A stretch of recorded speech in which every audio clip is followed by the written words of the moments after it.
was just like a really normal fall day. And our older boys they had colds and they like weren't feeling super well. And then Ava started showing signs of kind of a cold. And I just really wasn't that worried about it. And it was a Saturday and she had probably had a cold for like a day, maybe a little bit more. And we had a really normal Saturday. She seemed fine, but she wasn't eating very well. And Tanner decided to take the boys on a bike ride up the canyon, and me and Ava were gonna go. I was gonna strap her onto my chest, but she like wasn't feeling well with the congestion, and something told me like, yeah, don't take her to do that. And so anyway, Tanner took the boys up the canyon. We'll show you a video. It was way beautiful.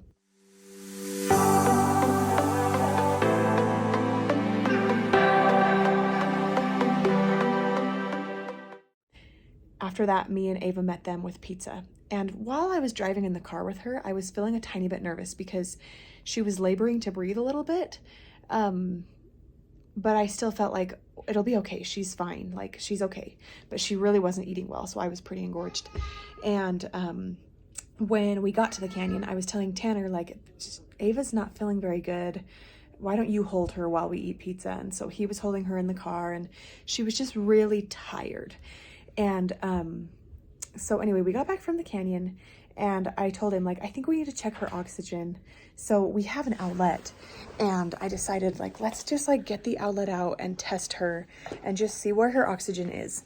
And right when he strapped it on, she was measuring like a 90, and I think it dipped to 88. And immediately I was like, ugh, I'm gonna have to take her in.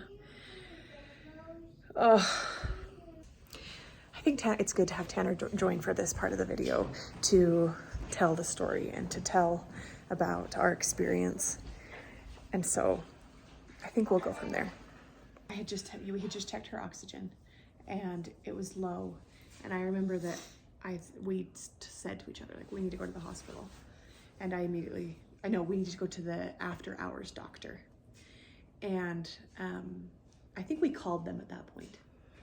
We did. You were crying because I think you knew what was going to happen. Yeah.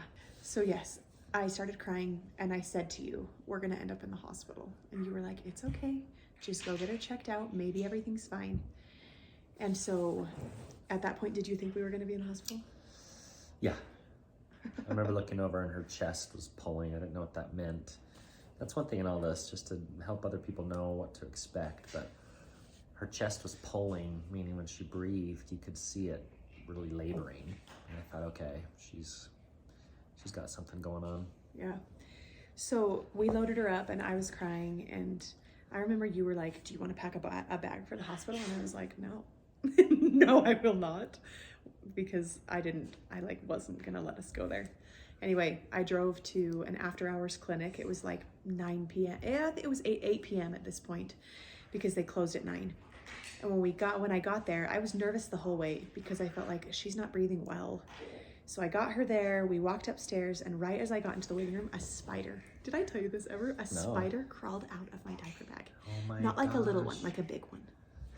And I kind of like panicked, and the receptionist was like, are you okay? I was like, there was a spider. Anyway, bad omen. After the spider fiasco, they called me back to the room, and I was trying to act really like calm and collected. Like, yeah, she just hasn't been eating very well today, and her breathing seems a little bit different. And so anyway, they hooked up the oxygen to her and the oxygen monitor on her foot, and immediately she was reading at an 85. And I was like, in my mind, I was like, that's a mistake. Because I told them we put the outlet on her and she was measuring at about a 90. Well, I think during one of our doctor's visits with one of our boys, the oxygen monitor wasn't working well. So I think in my mind, I was like, well, it's possible that this just isn't working well, because really, I didn't notice too much pulling on her chest or anything. She just seemed a little bit like lethargic is probably the best word, tired. Anyway, so the doctor was telling me, well, I don't know if I mentioned this to you. The doctor was like, well, where was she born? And I was like, okay, so she was born at home. I did tell you this. Immediately, he was like, okay. And I could tell that he immediately didn't really trust me, and was asking me like, well, has she had this and this and this and this test done? And I was like, I don't know, but she's healthy. Like, the birth was great. She was full term. I was reassuring him, like, I'm not nuts. I mean, like, I am nuts, but anyway. So, so they brought in multiple nurses at different times to like suction her out and then move the reader to a different part of her body. And this whole time I'm trying to text him. Oh my gosh, we forgot to add. My phone was almost dead when I left our house. So Tanner was like, stay in touch, let me know what happens. And so I took a phone charger with me. So he was texting me, getting the boys to bed, like, how is she doing? How's it going? And I was trying to give him updates. So at one point, the doctor was listening to her lungs and was like, I'm not really hearing anything wrong with her lungs. And she like seems to be doing okay. And I told him like, well, she's probably fine. Like, I'll just go home tonight. We'll put the owlet on her to get her readings. And then like, and he was like, he left the room at that point. So I texted Tanner and was like, her lungs sound great. I think like we'll probably be coming home soon. And then the doctor came back in the room and was like, I don't feel comfortable sending you home. I think you need to go straight to the emergency room or to the hospital to be admitted because her oxygen is giving us no signs of rising. And she hasn't been eating well today. And I was a little bit put off, like, why? This whole time we didn't know how quickly things could change. And so the doctor then did say to me, he said, you're going to go home, you're going to put that outlet on her, and she is going to have really like aggressive dips in her oxygen, and it's going to be a really scary situation for you, and you're going to end up in the ER tonight. And I was like, well, I tried to call Tanner and tell him what was going on, and my phone would not make the phone call, would not call him. So I borrowed the doctor's office phone, called him. I remember that. Did you answer on that phone? I hope. You did answer on that phone. And I told him like, hey, my phone's not working. I don't know why, but they're going to admit us to the hospital, just so you know. And he was like, okay, like I will call family and I'll try and meet you there. And so you called sister. Yeah, I called your sister Eleni. Thankfully she could come over. And then I don't think I knew, or I don't think either of us knew how long it would be. No. But I, tried to gather some things. I was thinking, oh, maybe she'll need to pump, to breastfeed, not knowing, what would happen next. Still in my mind, I was like, I'm going to go to the ER. They're going to check her. She's going to be fine. Like, so I loaded her up and, oh, I'm so sorry. This is important. The doctor, like, let me just call and get you admitted to the hospital. And I was like, okay, like, sure. And he said, that way you won't have to go to the ER and you won't have to like wait around there. Like they should just admit you to the pediatric floor at this point. So he calls on speakerphone and he was like, hey, this is so-and-so. I've got a little baby girl here, 3 weeks old, and her oxygen won't come above 85. I'd like to have her admitted. And the doctor on the other line was like, I'm so sorry, she's gonna have to go through the ER. Like, that doesn't give us enough information. We need to check her before we would admit her to the hospital. And the doctor was like, oh, like he was pretty surprised. And he was like, okay, I guess that's what we'll have to do. And he got off the phone and said to me, I'm so sorry. Like, I wish you didn't have to go through this step, but I really highly recommend that you go there. So anyway, I could only text Tanner. I couldn't call him. I was so frustrated. Were you thinking, I don't think we really need to go? Yeah, I was like, well, I should probably just go home. And I was leaving their office and they were like, you really need to go to the ER. And I was like, fine. Almost like I will prove them wrong. So we went to the ER and I walked up to the front desk, just still pretty mad, and said to them like, hi, my baby's 3 weeks old. She was almost 4 weeks. Anyway, my baby's 3 weeks old. Her oxygen won't come above 85. I've come from our pediatrician's office, and he said we had to come here. We tried to be admitted, and they were surprised. They were like, they looked at her, and the waiting room was very busy, like probably 35 people in there. And so honestly, a part of my mind was like, I don't want to sit in this room and wait with a baby who can't breathe. But with a baby her age, immediately they took us back. We never even sat down. They looked at her and they were like, okay, like, let's take you back. And so we walked back with a whole team of people and they started testing her oxygen and setting her up with an IV. And I was in absolute tears. we'll show you some pictures and clips. They tested her for COVID. They tested her for... Because at this point, we didn't know what it was. She just wasn't breathing well. The boys had been sick. Yeah. Was it a cold? Were we even thinking of RSV at that point? They mentioned it at the doctor's office. They were like, it's probably RSV, but we're not going to test her for that because it wouldn't make a difference. No matter what, we treat all respiratory illnesses the same. So I was like, okay. So anyway, I'm in the ER. I am sobbing. And the nurses were really nice and like trying to keep me calm and asking if I had support coming. And I had Tanner on the way at that point. So I was just sitting, holding her, trying to comfort her. And they had all of these different probes on her to test different things. And they were trying to set her up with an IV. And they tried, it was either 2 or 3 times and couldn't get it in her little tiny body. Oh my gosh, it was excruciating. And testing her for COVID was so rough. The whole thing, they just kept like poking her. Did they test through the nose like normal? Yeah, I have a picture of them poking her up the nose. She was so mad. And this whole time I'm thinking, I just should try and nurse her. Like, I should nurse her and like help her feel better. And I tried and she just like wouldn't really eat. And anyway, I was so engorged. I know I've already mentioned that, but it was just hurt, you know?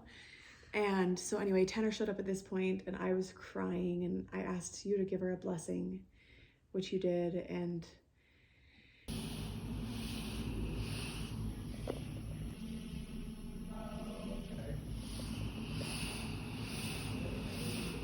this whole time we were in the ER, they said to us, like, we'll get you admitted as soon as possible.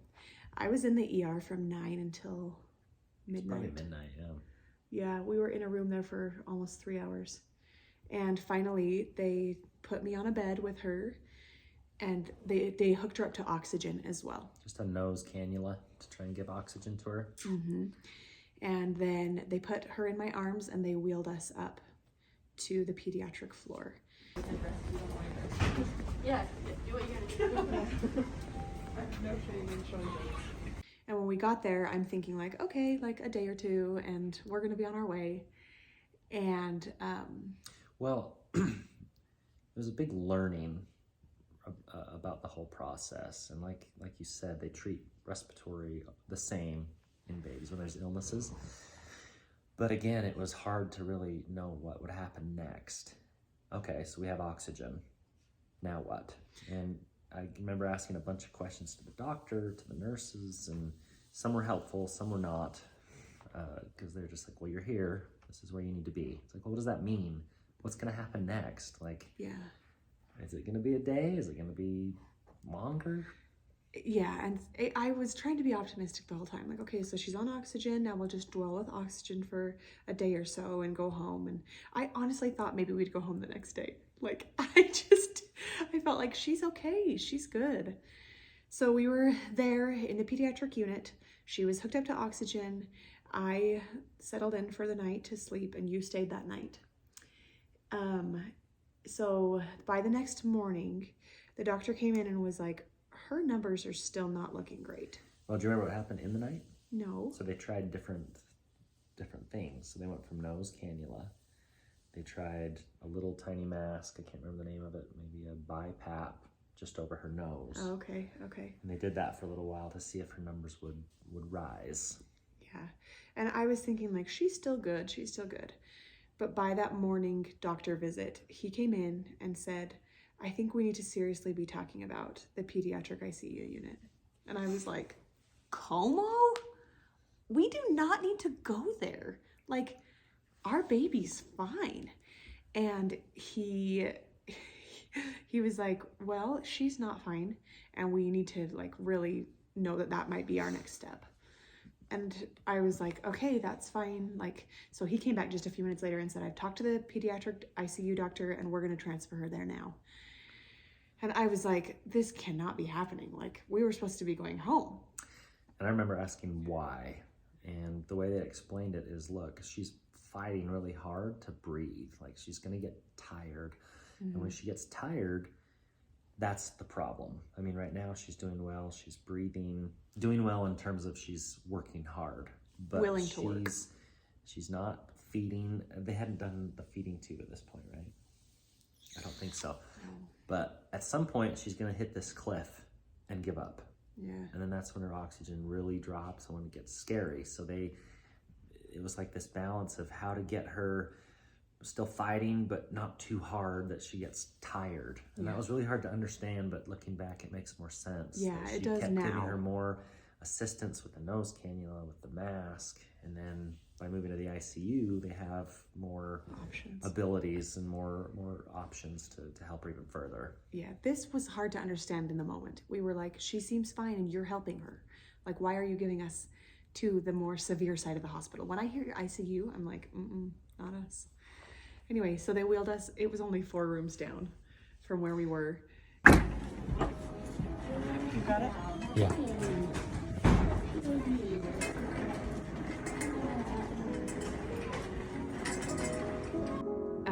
So it was the same hallway. It just was a room with more machines and more constant help.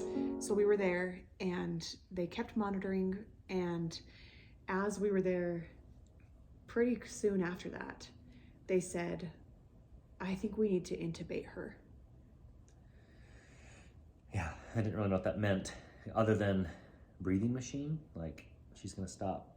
It's like, usually only do that when people stop breathing, right? Yeah. And so I was way confused, and I remember being in tears and us saying to the doctor, like, is there a different option? Like, this seems extreme. Like, our baby is okay. She seems okay. 12 hours ago, she just had a sniffly nose. Now you're talking about putting on her on a breathing machine. Like, how did we get to this point so quickly? And that was the whole thing that first night, is like thing after thing after thing of, this is worse, this is worse. Yes. You need to plan on this. It's like, well, how is this happening so quickly? And that was the whole experience. It was just this roller coaster of ups and downs, and so far it was just downs. Exactly. We were in the hospital feeling like she's gonna get better, she's gonna get better, but it was just like a slap in the face, a slap in the face, a slap in the face. When they said intubated, I was like, how can this be happening? But our doctor told us this is the very best option, and this is the best way to help her. And I think you're saying slap in the face because it seemed like, well, she doesn't really need that. But looking back, it was the best thing she needed. It was less of, a blow, and more of, she's getting more support. She's getting them, luckily we're in a place where she can get it intubated and have a nurse with us in the room. Yeah. It was for the best. It was for the best. Yeah. So when they were talking about intubating, Tanner wanted to stay in the room. And I was like, I cannot. And they actually said, we do not recommend that you watch this. I don't think that doctor liked me. But I was asking questions in the spirit of just trying to understand. I wasn't challenging. Maybe I challenged her once, but it was just a lack of understanding of like, tell me more about why we need to do this. And then she was finally like, we're going to intubate and you should leave the room. Yes. It's like, well, I'm not leaving the room. Yeah, Tanner was like, I'm going to stay. And I was like, I cannot stay. I cannot watch bad things happen to her. I've been watching bad things happen for the last 12 hours. They've been poking and poking and poking. And I cannot watch more bad things happen. And so I wanted to leave the room. And I said, please come with me. I don't feel like I can be alone right now. They were going to let me stay, but I didn't want to leave Alicia alone. I needed him. So we walked down the hallway together, and a team of people filled her room. Team, like a dozen people. And Tanner and I sat together and just cried. I cried. Did you cry? Oh yeah, a lot of tears. Again, we didn't know what was going to happen. Oh my gosh. She'd already gotten a feeding tube, or was that part of being intubated? Intubated and feeding tube, same time. So intubated, they basically put a tube in a baby. It's not very far, but they want to put it just far enough that there's a sweet spot where it doesn't go too far in and cause damage, but not far enough that it's not doing anything. So big kudos to the respiratory tech. They did, yes. Well, while we were waiting for her to be intubated, an alarm went off. Blue lights. And we saw people running, and I said, Tanner, look. And they were running to her room. And I was like,